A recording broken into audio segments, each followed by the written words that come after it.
सबसे पहले महादेव के चरणों में प्रणाम करती हूँ, मेरा प्रणाम स्वीकार हो। मैया पार्वती के चरणों में प्रणाम करती हूँ, मेरा प्रणाम स्वीकार हो। कार्तिक गणेश दोनों भैया के चरणों में प्रणाम करती हूँ, मेरा प्रणाम स्वीकार हो। सभी देवी दुर्गा के चरणों में प्रणाम करती हूँ, मेरा प्रणाम स्वीकार हो। आप सभी गुरु भाई बहन के चरणों में प्रणाम करती हूँ और महादेव से दया मांगती हूँ कि हे महादेव, जो मेरे वीडियो को लाइक कर दे, चैनल को सब्सक्राइब कीजिए, उसके घर में सुख समृद्धि धन की वर्षा करना। महादेव दया करना, भोलेनाथ दया करना। आज मैं जो कथा आप लोग को सुनाने जा रही हूँ, पतंग बेचने वाले की शिव चर्चा कथा सुनाने जा रही हूँ। कथा अच्छा लगे तो मेरे वीडियो को लाइक करें। अगर आप लोग नए हैं तो चैनल को सब्सक्राइब करें, घंटी के निशान को जरूर दबाएं ताकि कोई भी कथा डाले आप लोग के पास आसानी से पहुँच जाए और आप लोग रोज नए नए चर्चा सुन सकें। दोस्तों में, रिश्तेदारों में शेयर करें। महादेव कमेंट बॉक्स में हर हर महादेव जरूर लिखिए। चलिए ज़्यादा बात नहीं करते हुए कथा शुरू करती हूँ। एक गांव में विजय अपनी पत्नी के साथ रहता था। विजय पतंग बेच के अपना घर का गुजारा करता था, घर खर्चा पतंग बेच के करता था। विजय की पत्नी थी, वो महादेव की परम भक्त थी। विजय की पत्नी को घर चलाने में बहुत दिक्कत होता था। पतंग बेच के उतना पैसा नहीं हो पाता था कि 2 आदमी का पेट पाल सके। विजय की पत्नी महादेव की भक्त थी, महादेव की हमेशा पूजा पाठ करती रहती थी।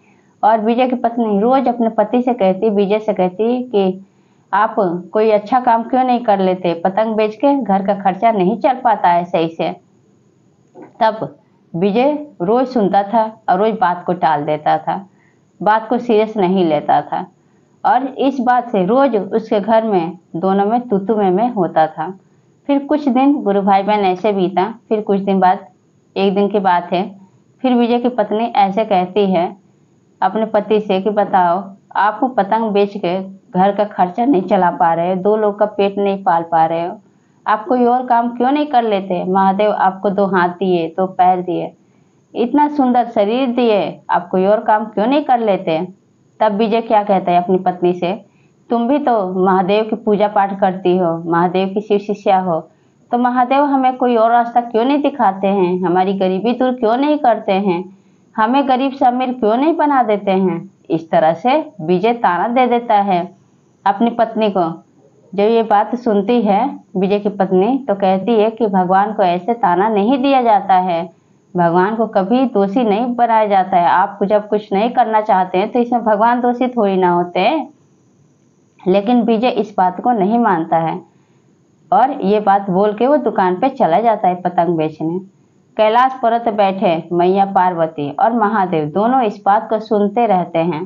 और मैया पार्वती कहती है महादेव से कि प्रभु देखिए, आपकी भक्त विजय से बोलती है कि आप पतंग बेचते हो, घर खर्चा नहीं चल पाता है, आप कोई और काम कर लो। तो देखिए आपके नाम को कैसे ताना दे रहा है विजय, आप तो 3 लोग के मालिक हैं, आप कुछ क्यों नहीं करते हैं।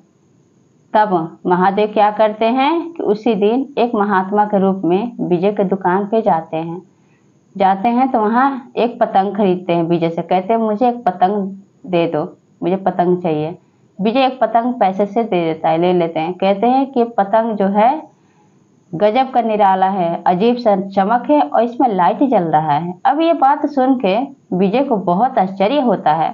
कहता है उसको तो कुछ दिखाई नहीं देता है, क्योंकि विजय कोई पूजा पाठ करता नहीं था, पतंग में कोई लाइट जलता हुआ दिखाई नहीं दिया।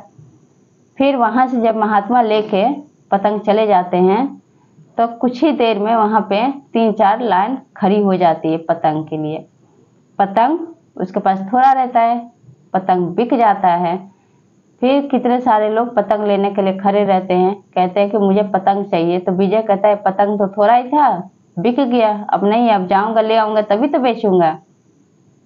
तब विजय क्या करता है कि जैसे दुकान के अंदर जाता है तो देखता है कि ढेर सारी पतंग रखी हुई है।